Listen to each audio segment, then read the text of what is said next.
ধরুন, আপনি ঘুরতে বেরিয়েছেন, হাতে অচেনা এক শহরের ম্যাপ অথবা হাল আমলের বহুল ব্যবহৃত জিপিএস। যাচ্ছেন ছোটবেলার জিগরি দোস্তের সাথে দেখা করতে। ম্যাপ কিংবা জিপিএস উপর বসে আছে আপনার। আপনি জানেন গন্তব্যের পৌঁছানোর পথ সেখানে ঠিকঠাক দেখানো আছে। এখন আপনি কি করবেন? আপনি 10 রাস্তা ঘুরবেন না সব সময়, অর্থাৎ সবচেয়ে ভালো রুট খুঁজে বের করার জন্য সময় নষ্ট করবেন না, বরং নিশ্চিন্তে জিপিএস ফলো করবেন। আর এভাবে অচেনা শহরের অচেনা গলিতে কেউ হারানো বন্ধুকে খুঁজে পেতে খুব একটা কষ্ট হবে না। কিন্তু ম্যাপ বা জিপিএস সঠিক পথ দেখাচ্ছে কিনা তা নিয়ে যদি আপনার সন্দেহ থাকে, তাহলে কি হবে? সেক্ষেত্রে আপনি খুব একটা দ্রুত এগোবার সাহস করবেন না। সতর্কতার সাথেই সামনে এগোবেন থেমে থেমে। কিছুক্ষণ পরপর গাড়ি থামিয়ে পথচারীদের প্রশ্ন করবেন। আপনার মন থাকবে বিক্ষিপ্ত আপনার গন্তব্য নিয়ে, কিংবা দেখা হলে বন্ধুকে কী বলে চমকে দেবেন তা নিয়ে বাবার ফুরসত হবে না।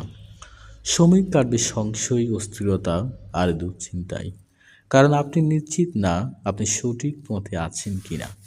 উপরের উদাহরণের সাথে কোরআনে মিল কোথায় জানেন? দেখুন আল্লাহ সুবহানাহু ওয়া তাআলা কি বলেছেন।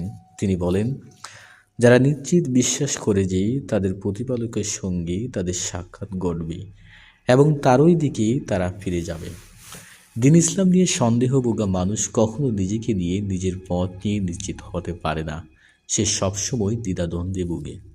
আসলে কি আমি সঠিক পথে আছি? যখনই সে কোনো গুনাহ ছাড়ার চেষ্টা করে, শয়তান তাকে এসে বলে, তুমি কি জান্নাতের জন্য এই কাজটা চাচ্ছো? যদি জান্নাত বলে কিছু না থাকে, তাহলে তো এপার ওপার সবই হারাবে।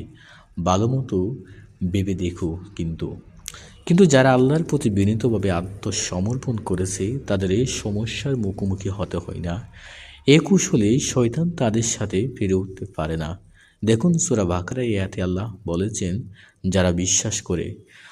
কোরআন যখন শাব্দিক অর্থ ধারণা করা অথবা মনে করে এর ক্রিয়া আসে, যখন এর দ্বারা ইয়াকিন বা নিশ্চয়তা বোঝায়, অর্থাৎ আল্লাহ এইখানে এইসব বান্দাদের কথা বলেছেন যারা নিশ্চিতভাবে বিশ্বাস করে তারা তাদের রবের মুখোমুখি হতে যাচ্ছে এবং তারই কাছে ফিরে যাচ্ছে। এমন মানুষেরা নিশ্চিত জানে যে আল্লাহর সামনে দাঁড়িয়ে একদিন সব কাজের হিসেব দিতে হবে।